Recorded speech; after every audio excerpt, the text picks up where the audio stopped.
어떤 물로 내려 마셔야 되나요? 어떤 레시피로 내려 먹어야 되나요? 질문 많이 해주셨는데 원두를 구매하시는 분들을 위한 가이드 한번 말씀드려보도록 하겠습니다.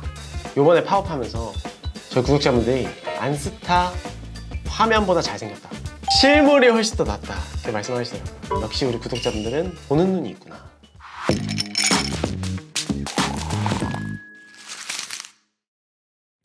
네, 여러분 안녕하세요, 안스타입니다. 저희가 요번에 더현대에서 언스페셜데이 시즌4 팝업을 했잖아요. 이번에도 감사하게도 이제 많은 분들이 찾아와 주셨는데, 저희 브랜드 이름이 언스페셜티잖아요.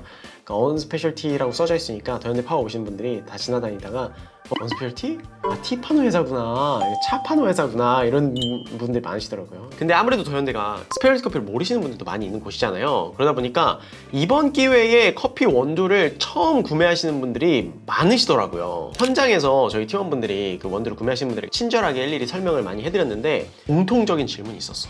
이 원두를 사서 어떻게 맛있게 내려 먹어야 되나요? 이런 질문들이 굉장히 많았어요. 그래서 원두를 구매하시는 분들을 위한 가이드 한번 말씀드려보도록 하겠습니다.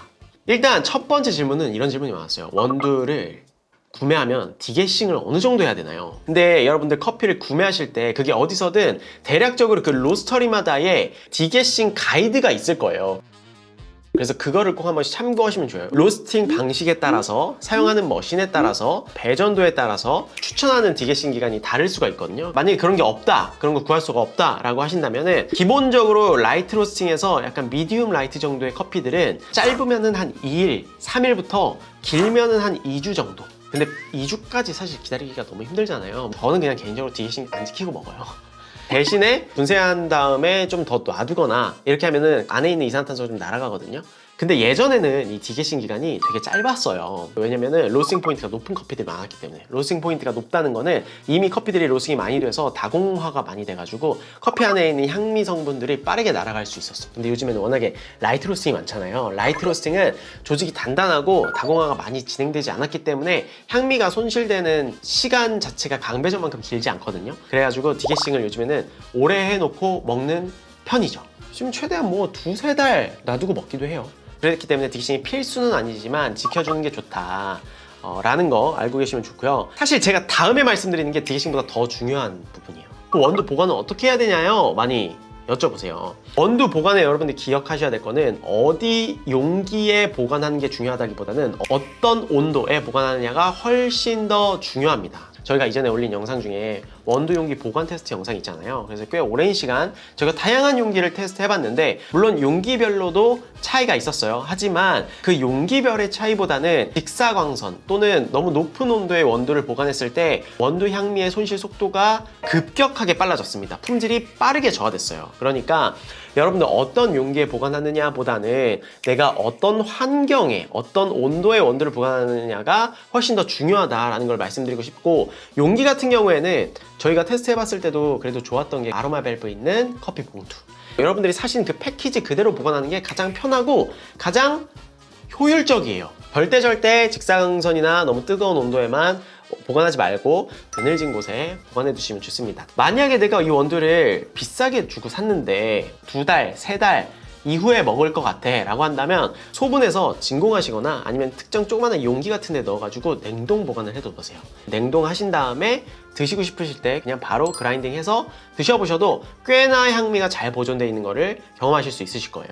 그리고 세 번째 가이드, 생각보다 이 질문 많이 하시더라고요. 원두 보관 기한은 언제까지인가요? 식품법상 원두가 소비 기한이죠. 이게 1년이에요, 1년. 그래서 보통 여러분들 마트 가서 커피를 사시면 그 소비 기한이 적혀 있거든요. 내가 오늘 샀는데 예를 들어 1년 뒤에 날짜가 적혀 있단 말이에요. 그럼 그 날짜 기준으로 이거는 한 1년 전에 로스팅 됐구나 라고 생각을 하시면 돼요. 그리고 일반적으로 저는 그냥 여러분께 추천드리고 싶은 건 3달 이내에는 드셔라. 어떤 원두든. 강배전이면 강배전일수록 한 2달 정도 이내에 드시는 게 좋습니다.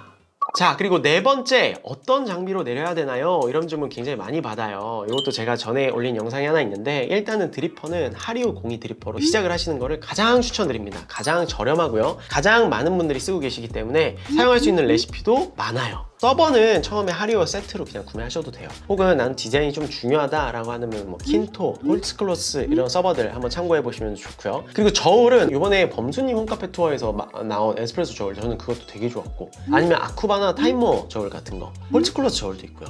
좀 가성비 있는 저울들로 시작하셔도 돼요. 막 처음부터 막 몇십만 원짜리 저울로 시작하실 필요 없어요. 그리고 주전자는 가성비 있는 거 선택하고 싶다 그러면 다이소 주전자나 하트만이나 라쿠진 커피포트 뭐 이런 거 있잖아요. 이런 거는 저렴하거든요. 예를 들어 펠로우나 브리스타 같은 이런 고가대 장비, 그게 비싼 만큼 사용성도 좋고 좋지만 가성비 있는 것부터 시작하셔도 충분히 괜찮습니다. 그래도 맛있는 커피를 추출하실 수 있어요. 이런 거는 장비빨을 타지 않기 때문에. 그리고 이제 중요한 그라인더죠. 그라인더는 여러분께 추천드린 것처럼 홀츠클로스 280, 이거 그 전에도 추천을 드렸잖아요. 이거로 시작하셔도 충분해요. 이거 진짜 저렴하거든요. 처음에 핸드밀로 시작하셔도 괜찮지만 핸드밀은 항상 이렇게 손으로 분쇄해야 되는 번거로움이 있기 때문에 가성비 있는 자동 그라인더는 하나씩 구비해 놓으시면 좋아요. 더 디테일한 장비 추천은 제가 이전에 올려놓은 영상들 참고하시면 될 거예요. 그 다음에 이런 질문 생각 많았어요. 그라인더가 없는데 어떡하죠? 이런 분들 위해서 스타벅스에서 여러분들이 구매하시는 원두 홀빈을 갖고 가면은 무료로 그라인딩을 해주십니다. 대인배지 않습니까? 다만 커피 원두가 미개봉 상태여야 되고요. 유통기한이 반드시 표시되어 있는 거여야 돼요. 그 다음에 특정 향이 너무 강하지 않은 커피여야 된다고 합니다. 요 조건 안에 들어오면 어떤 커피든 가실 수 있어요. 왜냐면 개봉을 풀러놓으면은 이게 뭐 위생상의 문제가 있을 수도 있고 여러 가지 향이 들어가면 뭐 스타벅스가 다음 그라인딩하는 커피에 영향이 있을 수 있기 때문에 이런 부분들은 잘 지켜서 그라인딩을 부탁드리면은 될 것 같아요. 그리고 요것도 질문이 많았는데 원두 이름을 어떻게 읽어야 되나요? 근데 이번 콘텐츠에서 그것까지 하면 너무 길어지고요. 제가 요 부분을 따로 콘텐츠를 만들어서 올려놓은 영상이 있거든요. 그거를 한번 정주행해 보시면은 원두 이름을 이렇게 읽는 거구나 라고 바로 아실 수 있으실 거예요. 이번에 우리가 시음을 운영했다 보니까 시음을 하시고 너무 맛있어서 원두를 구매하시는 분들이 많았단 말이에요. 심지어 어떤 분들이 있었냐면 도구가 없는데 시음해보니까 커피가 너무 맛있어가지고 이거를 커피를 시작하려고 일단 사셨는데 어떻게 내려 드셔야 될지 모르겠는 거예요. 그래서 그런 질문을 굉장히 많이 받았거든요. 어떤 레시피로 내려 먹어야 되나요? 질문을 많이 해주셨는데 그 원두를 여러분 사시잖아요. 그러면 그 로스터리가 제공하는 기본적인 레시피가 있는 곳들이 요즘에는 많습니다. 그 레시피대로 드시는 거를 추천을 드려요. 그것도 뭔가 이해하기가 힘들다, 혹은 그 레시피를 제공하지 않는다, 없다 라고 한다면 앙배전 같은 경우에는 제 영상 중에 아니추 레시피가 있습니다. 아니추 레시피를 보시고 추출해서 드시면 돼요. 그리고 중배전 정도다, 정인성 바리스타님의 484 레시피 있죠. 가수하는 레시피인데 그게 실패 없이 어떤 커피든 굉장히 맛있게 드실 수 있는 레시피입니다. 그리고 라이트 로스팅에서 뭔가 미디움 로스팅 정도다, 제 레시피 있죠. 6888. 요 레시피로 처음에 시작하시면 좋습니다. 이 레시피들은 저희가 영상에서 되게 자세하게 설명을 해드렸으니까 그 영상 한 편만 딱 보시면은 여러분들 커피를 충분히 맛있게 내려 드실 수 있으실 거예요. 그 다음에는 정말 중요한 부분이죠. 어떤 물로 내려 마셔야 되나요? 이 질문도 굉장히 많이 받았어요. 제가 이 자리에서 바로 딱딱딱 추천드릴 수 있는 건 아이시스 8.0, 평창수, 백산수. 제가 이 커피에 대한 향미, 그리고 산미, 캐릭터 이런 것들 명확하게 느끼고 싶어, 더 산뜻하게, 그러면은 백산수 쓰시고요. 나는 이 커피를 좀 더 단맛이 좀 풍성하게 표현될 수 있도록 한번 먹어보고 싶어 라고 하면은 평창수를 쓰시면 돼요. 나는 요거에 좀 더 밸런스를 어우르고 싶어, 느끼고 싶어 라고 한다면 아이시스 8.0을 쓰시면 됩니다. 다른 분들은 쓰면 안 되는 거야? 그렇진 않아요. 처음 시작하는 분들한테 요 세 가지 물로 시작하면은 내 커피가 맛없을 때 내가 그때는 언스페셜티 팝업에서 먹을 때 너무 맛있었는데 왜 우리 집에서는 똑같은 커피를 이렇게 내는데 이렇게 맛없는 거야? 라고 할 때 물인가? 어딘가? 뭔가? 고민하는 그 수많은 변수 중에 하나를 줄여주는 거죠.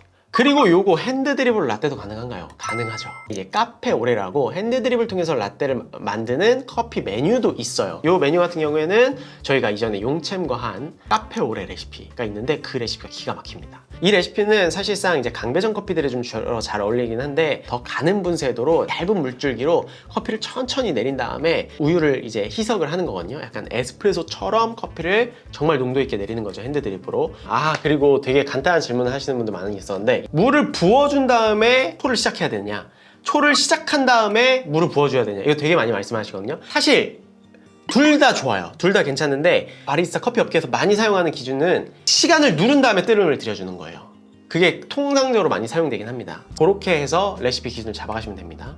그리고 요거 또 많이 질문하셨는데, 우리가 만약에 브루잉 비율을 뭐 1대 15라고 했을 때 20g을 쓰면은 300g의 물을 부어주는 거죠. 300g 부으면 그 서버에 떨어지는 미리수는 차이가 나잖아요. 그래서 미리를 기준으로 해야 되냐, 300g이면, 아니면 부어주는 물을 기준으로 해야 되냐, 이런 질문을 많이 하시는데, 결론부터 말씀드리자면 부어주는 물을 기준으로 하는 겁니다. 왜 그러냐면, 예전에는 우리가 저울을 사용하지 않고 보통 감각적으로 내리거나 혹은 서버에 떨어진 미리수를 보면서 이제 많은 바리스타분들이 조절을 하셨었거든요. 요즘에는 사실 저울을 일반적으로 많이 사용을 하기 때문에 부어주는 그람 수가 훨씬 더 중요해요. 제 레시피가 6888 같은 경우는 20g에 300g이잖아요. 그러면 20g의 커피를 분쇄한 다음에 300g의 물을 총 부어줘가지고 커피를 추출하게 되면은 커피 베드가 머금고 있는 물이 있거든요. 그게 보통 1.5에서 2배 정도 돼요. 그러면 서버에 떨어지는 커피의 양은 한 30g에서 40g을 뺀 한 270g에서 260g 정도가 최종적으로 떨어질 거예요. 근데 이제 그 원액을 기준으로 우리가 잡으면 사실 레시피를 설명하기 너무 힘들어요. 베드의 상태에 따라서 물을 머금고 있는 양도 다르기 때문에. 그래서 일반적으로는 그냥 부어주는 양을 기준으로 한다라고 생각해 주시면 됩니다. 그리고 뭐 저 예를 들어 이번에 입문하는데 어떤 원두로 시작하는 게 좋을까요? 이런 질문도 굉장히 많았거든요. 처음 시작할 때는 좀 고소한 원두부터 시작하셔서 산미 있는 원두가 한번 도전해 보시고, 산미 있는 원두가 내 입에 맞다라고 하실 때는 좀 더 더 도전적인 산미를 가지고 있는 커피들로 이렇게 올라가셔도 좋다라고 말씀을 드리는데, 근데 여기에서 여러분들이 기준점을 잡아야 될 게 이제 노트예요, 노트. 커피 원두 위에 노트가 표시돼 있잖아요. 근데 내가 처음에 도전하기 좋다라고 하는 거는 주로 견과류나 초콜릿, 이런 계열의 노트가 섞여 있는 커피부터 도전을 하시는 게 좋아요. 그 다음에 이게 괜찮네 그러면 이제 뭐 시트러스한 과일, 감귤류의 과일이나 아니면 복숭아, 이런 핵과류의 과일 노트들이 같이 포함되어 있는 거, 더 올라가면은 그냥 정말 꽃과 과일 노트만 있는 거, 이런 걸로 차근차근 올라가 보시는 게 가장 좋습니다. 직관적으로 따지려면은 내가 컵 노트를 딱 봤을 때 그 노트에 단어가 있잖아요. 그 단어를 색깔로 한번 바꿔보세요. 예를 들어 초콜릿이면은 갈색, 그 다음에 견과류면은 밝은 갈색, 이런 식으로 색깔로 딱 연상을 바꿔보시면 이게 대략적으로 어떤 맛의 느낌으로 들어올 것인가 연상되실 거예요.